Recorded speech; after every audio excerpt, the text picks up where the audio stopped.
This is your host, Sheila Bender, and I am pleased to be here today with Ellie Matthews and Carl Youngman. They'll be discussing the Madrona Writers group that they created, and it's a group based on writing from prompts together. And I'm excited to hear about the inception of the organization, the way it's working out, and especially its effect on writing and writers. So hello, Ellie, and hello, Carl. Hello, Sheila.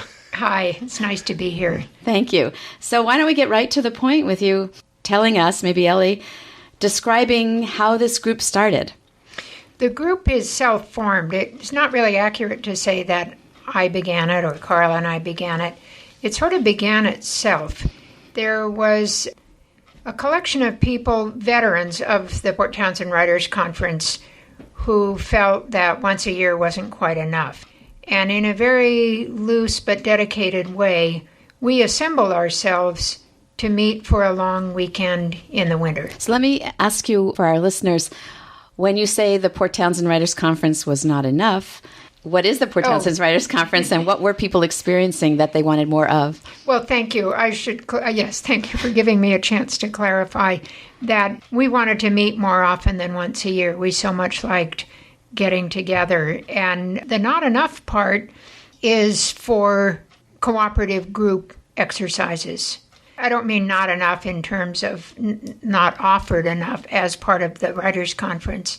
It's just a matter of frequency. Right. So this is a group of people that had been regularly attending our summer at Fort Worden, sponsored by Centrum, Port Townsend Writers' Conference, and always enjoyed the activity and wanted to extend it. Yes. We had the habit of assembling before breakfast on a sort of unofficial basis. At that time, the group was limited to what's called free writes. That's all we did. We didn't have structured exercises.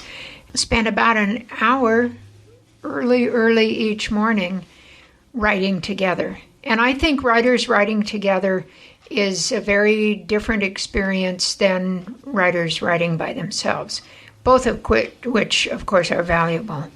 Well, Natalie Goldberg, with her idea about writing with people in cafes, has certainly sparked the idea across the country that getting together gives you the reason for not writing, for going there and actually doing it. I know that's one element of why it's different, because it's very easy to get distracted and do something else when you're alone. Yes, it is. And writing from prompts is an activity that lets one see the myriad of directions where a subject can be taken, and that interaction of, I thought of it this way, and then someone else goes in a completely different direction really opens up. So you have been offered or offering prompts, writing from them, and then reading what comes out of those short exercises. Well, I wouldn't say I author prompts. When the Madrona Writers get together, we all contribute equally. In the same session? Not in the same session. We take turns. When I lead a group at the Writers' Conference, I do write the prompts. And it's basically about time. We can write more if we don't spend time for people figuring out how to write the prompts. When people spend some time, how much time do they spend working on their writing from a prompt? We usually write between 3 minutes or 7 or 8 minutes at a time. A prompt is pulled from the hat, and it might be Gale County's favorite is My Father's Bathrobe, because it leads in so many directions. Some of the prompts I used last summer with my group at the conference, X-ray vision, suitable for framing. That was all just talk, a plastic bag, the luster of oysters. It can be anything. But I do try to get something that will lead somebody into specific detail.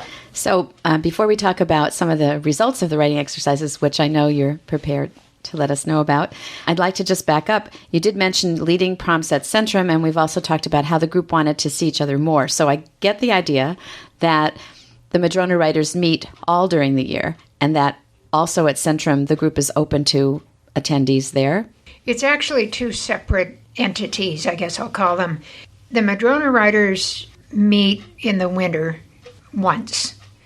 We come from California, Idaho, Oregon, the other side of Puget Sound, and some of us are local to Port Townsend. But we meet for 4 days. We are now sponsored as Writers in Residence by Centrum. We live together, we eat together, we write together, we breathe the same air. There's 15 of us. We lost one. There have been one-day events, fall and spring, for those who can make it, for the people close enough to Port Townsend to come for one day. And so when you teach during the Centrum conference in the summer, who are you leading in prompt writing? That is technically unrelated to the Madrona Writers, although I've had Madrona Writer members attend the group. What I've done at the conference the last few years is have a free writing group before breakfast and a structured exercise group after breakfast. Nice. Some people come to both. Some people come to one or the other. Do you think that your liaison with Centrum has then maybe inspired other people to create groups of their own that are modeled after the Madrona Writers? Well, I hope so. I can't imagine it wouldn't have. So, Carl, you have a background that's kind of eclectic for a writer. Yes. And I'd love for you to talk about your history with writing and how you got involved with the Madrona Writers. Ellie, as we know, is a published writer of several books.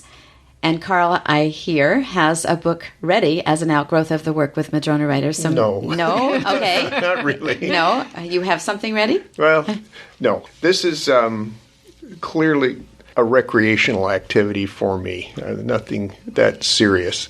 But my life has, a lot of it has revolved around writing, but not too creative writing. It's more been technical and scientific writing. I did train originally as a historian, and historians, there is a lot about writing and telling stories and making points, but not creatively, but sticking to the fact. My professional life dealt with a lot of the fact kind of things. But I did have some initial training in creative writing long ago, and the free writes, Ellie came back from the Writers' Conference quite excited by free writes. We then started having some as an evening recreational activity with friends, and I found it enjoyable, and it kind of sparked something in me, and it turned out I think I can write these little snippets of things that are interesting and enjoyable. And so for our listeners, in case they haven't heard the term free write, I'm getting the idea from you, and that they're short, that they're spurred on by a little snippet of a phrase or sentence that gives you some subject or something to associate from. But Carl, how would you describe a free write? you take this little nugget of an idea and either embed the phrase in your writing at the beginning or the end, or take off on it as a concept. There's no rules to the thing, and sometimes people will just not know what to do with it at all. And you write it down and you sit there and you look at it, and the key is to keep writing. And one of the most interesting pieces I've ever heard from free write was when one of the writers was stuck. And she just said, I'm stuck. I don't know what to do with this. This thing is really bothering me. I should be able to have something here. And she just kind of kept working at it. And then it turned into this wonderful riff on writing and just using that as a direction, something to get you going. It is very much in an exercise mode. Ellie likes to say it's like doing scales.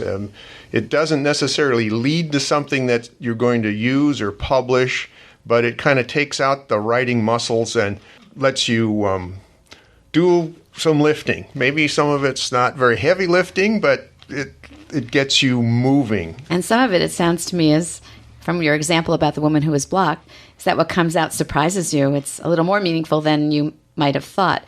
And I like to think as a writer that we are meaning makers. And even when we're stuck, if we keep writing, our being will make some meaning. And whether that comes out completely clear or needs some touching up or is finished conversation with ourselves, it's going to happen. And I think that one of the things that free writing might do is help us trust in ourselves as writers. That if we come to the blank screen or blank page, we're going to find something to say because that's how our minds work. So with that, I'm wondering if, Ellie, you might want to introduce some of the prompts and exercise results, free write results. Well, I'll give a couple of 3-minute examples that sort of stymied me, but you have to just go when you get the prompt and the stopwatch is running. So we had the prompt, a glass lamp, and my first thought was that does nothing for me. I don't relate to glass lamps. It just left me cold. But what I wrote in 3 minutes, people talk about a glass lamp, a trip they took, the way the moon rose on a certain August morning, a piece of pie they liked. People talk about a touch, how someone reached out, maybe at a hospital one time. People talk about moments, everyday things with a favorite aunt, something special their mother served one rainy morning when the world felt bleak. Thank you. And I'll read one other example, and then we can hear, I think Carl has a finished piece that resulted from a longer free write. So someone came in with the prompt, Starbucks Sartori. I had to ask what Sartori meant, and then we set the clock to run for 3 minutes. Starbucks Sartori is a glowing paper cup, glimmer electric shimmer, a green logo printed on the latte, a grown-up's version of the golden ticket hidden among a million chocolate bars, coffee of a salaryman's wildest dream, illuminated morning, a cup for all time, coffee beyond coffee, oneness with the bean. I love the mixture of big words and common things like chocolate. Well, the point is it doesn't have to make sense. And another point I try to make to people who are new to doing this, everybody sounds brilliant. It's natural to look at your own, maybe even thinking of it as gibberish. What you write sounds brilliant to someone else. It's very hard to convince people of that, but I am a firm believer that everybody comes up with a lot of color in their writing. I agree with you, especially if people will give up on the academic summarizing kinds of words, like beautiful, wonderful, amazing. And those aren't academic, but the idea that we were taught in academia to use summarizing words and let themselves be specific to the paper and the chocolate and the name Starbucks and all of those things. And I think absolutely we are at our most brilliant when we're at our most specific. Thank you. I'm eager to hear what Carl has for us. The prompts can come from a variety of things. Some of the most successful prompts have come from some rather mundane kinds of activities. I was setting up the coffee at one of these events, and the coffee maker was being particularly cantankerous. And it turned out that I placed a dinner knife to hold some little bauble in place so that it wouldn't overflow. And I said, don't take the knife away. Someone in the group wrote down, take the knife away, and it led to 10 or 12 of the most amazing pieces of writing that this group, I think, has ever done, sort of coordinated. And I've refined and then eventually published this piece based on the prompt, take the knife away. Take the knife away and take the brake away and remove the punches and pull down the gantry crane and rip out the rails. And when you've done this, the smell of iron and steel still remains in the old bridge and girder works.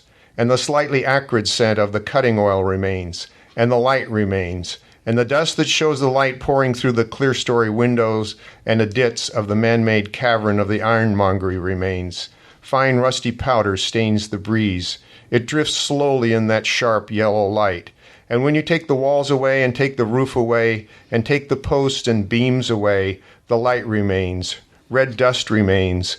And the rains come and winter snows follow, and the light remains, and the red dust is baked and hardened. And the spirit of the ironmen who bent and cut and shaped the steel and the iron, it remains.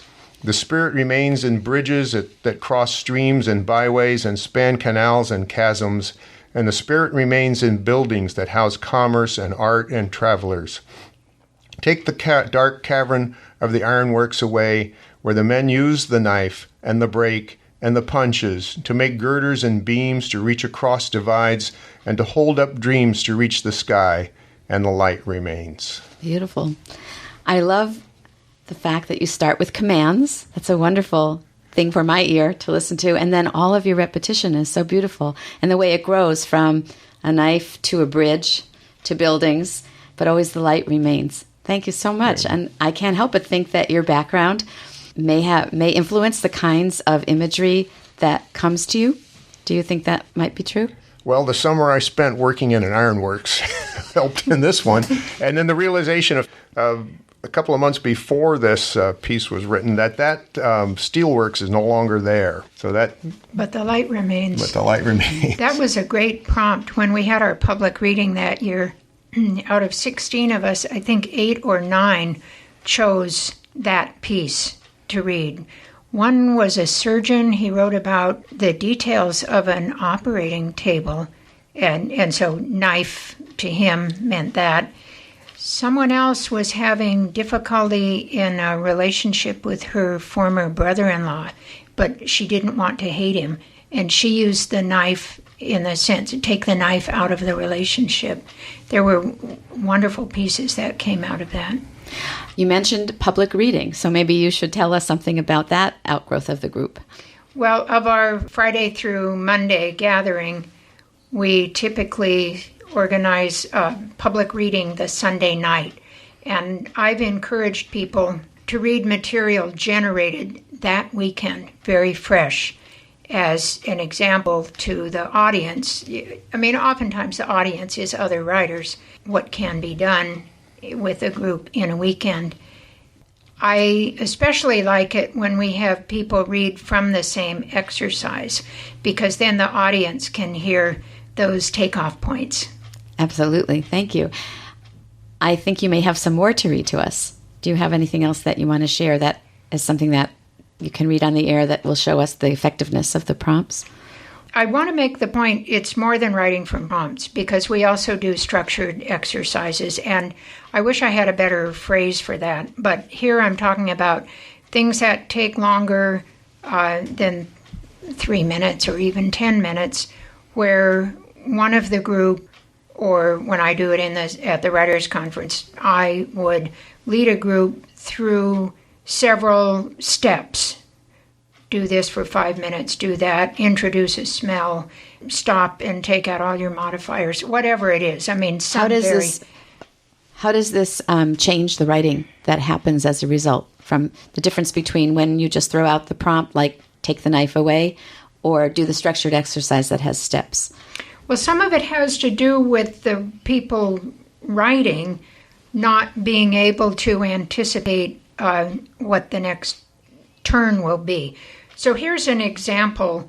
Toni Hanner led us through this exercise a couple of years ago, and I used it again last summer. She had us write for 20 minutes and then stop.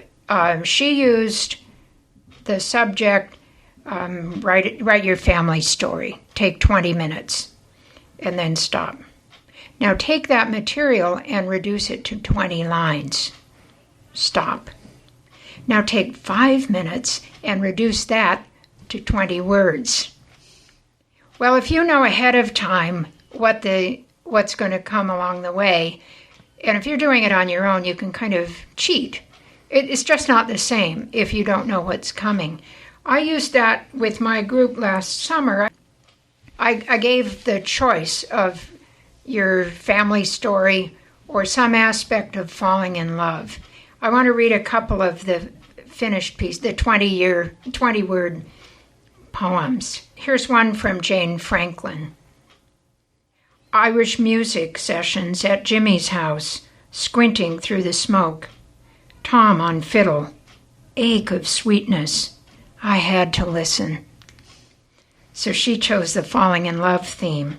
Another falling in love, Eli Taylor.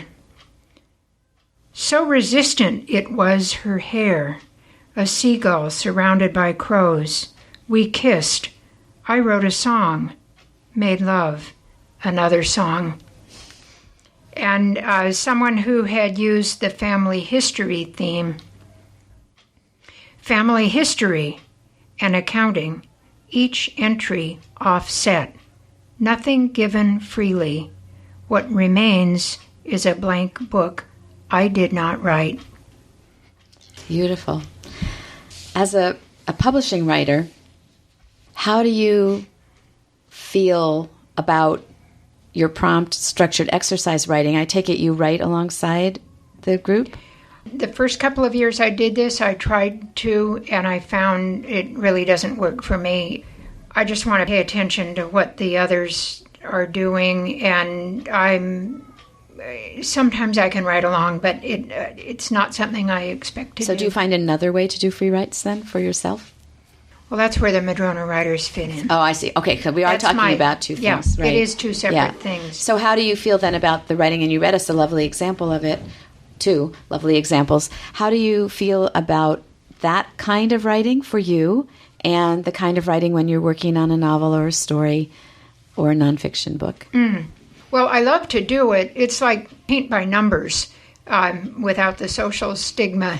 I love to have somebody step me through, do this, do that, use 3 verbs and put somebody in a bathtub and then have a nice day, or whatever it is, just some weird mix of things. And I love following along. I sort of have the faith, if I listen to directions and follow them, I'll have a poem. And you have. Those were beautiful prose poems, or if you broke them into lines, perhaps they're lyric poems. It seems to me, listening to you both talk about the experience, that one of the things this kind of writing could do for a writer is allow us to understand the value of surprises and turns. If you have the experience from your group in honoring that, and then you're writing someday and some odd thing floats into your mind and you start to riff on it, and then you see how it's connected to the larger piece you're writing, you might come away with something more valuable than if you were strictly trying to focus on your writing. And I just think that as I listen to you as a writer, what I'm taking away is that this is a way of gaining strength in believing in the odd twists and turns and surprises that we encounter when we're writing our material. Seems like a kind of exercise in getting used to that and honoring that and being pleased by it. Well, anything a writer can do to loosen up the process is beneficial. And sometimes I go into an exercise group with the idea, I'm not going to use any modifiers today. Or I might set myself up to remember some detail of craft. Or I hear somebody else with especially good craft, or something to do with repetition or dialogue or some detail of writing, and I might work toward that. I like hearing that, because I think as writers, we have a certain kind of ear that we're listening for something, whether it's an idea about craft or a phrase like Carl's was telling us about. He said, "Don't take the knife away," and a writer in the group said, "Oh, take the knife away." Yes. Would be the prompt. And I think we do that. We hear little snatches of conversation and we decide, oh, that's a great title, or something must be written about that. So before we close today, Carl, is there anything else you would like to share with us from your experience as a writer in this group? If I could just break in, Carl has a piece that came from an exercise we did a couple of summers ago, where I give 7 or 8 sentences and ask the writers to put them in order and create a story from those sentences. When he reads this, I don't know that you'll be able to pick out what the original sentences were, but he did something that I thought was very clever. I'll read this piece and then talk a little bit more about it. Geese honked in the distance. The door banged shut. "We're not going," she asked. "Where's the bag?" he cried. She set her bag on the desk, startling the cat, who leapt from the spinet. The room smelled of toast. "Any more of that?" he asked. He spoke from near the refrigerator. She searched her bag. The cat leapt to the spinet. "Where's the bag?" She set her bag back on the desk. "We're not going," she declared. he banged the door shut. Geese honked in the distance. And it's almost palindromic with the same sentences beginning and ending and kind of splayed out. And the thing about doing something like this that you wouldn't normally do sitting down, okay, I want to write this piece or I've got an inspiration for something, is that it forces you into another mode. What was it that you were following that was forcing you? Well, in this particular instance, here are these sentences, now do something with them. Which ones were they? Well, this is the geese honked in the distance, the door banged shut, and the repeated ones. The repeated ones. And then there were some ideas in some of the other ones, the toast burned. The idea came from the writing structure? Well, it came from the structure that we were given, and then just molded it into this. So it was a two-pronged structure. Out. There were some sentences you had to repeat, and then there were some ideas you had to put in? Well, you didn't have to put the ideas in. You just had to do something with these sentences. But it wasn't about repeating. It just, here are 8 sentences. And Carl chose to repeat. Yes. Yeah. I chose to make them into this form. Does it have a title, Carl? No. It's just but it should. It certainly should. It's a wonderful Richard Whitaker wrote a pantoum with them. Yes. So we're going to be having, unfortunately, to end soon. I hope in the future we can have another conversation about writing from structured exercises, which I don't think is such a bad term, and writing from prompts.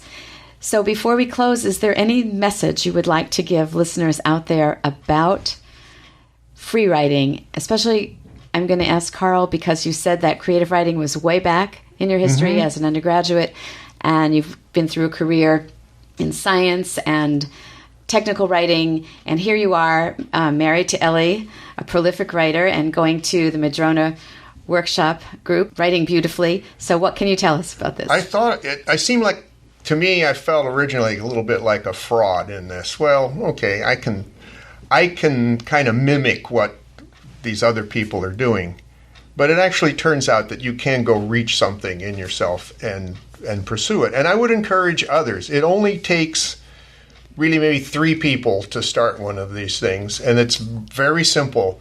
You just need some way to time it, because I think the timing is important, and you need to be kind of agreed that it's not a critique group. You're getting together to work together to kind of explore your writing and enjoy it. Which is wonderful. Anyone can put one of these groups together. I mean, we were very fortunate to just have this group kind of coalesce around this. Well, gee, let's do this in the winter as well as in the summer, and it's been marvelous. There was no selection criteria. We just happened to get together. There's no. People say, "Well, this is really great. I've heard all about it. How can I join?" Well, you have to create a new group. You have to create your own group. Right. Our time is up, so I would very much like to allow people to know how to get in touch with you, not to join your group, but to know about your work. And I know that people can reach Ellie at www.elliematthews.com, and the spelling there is, Ellie, you tell us.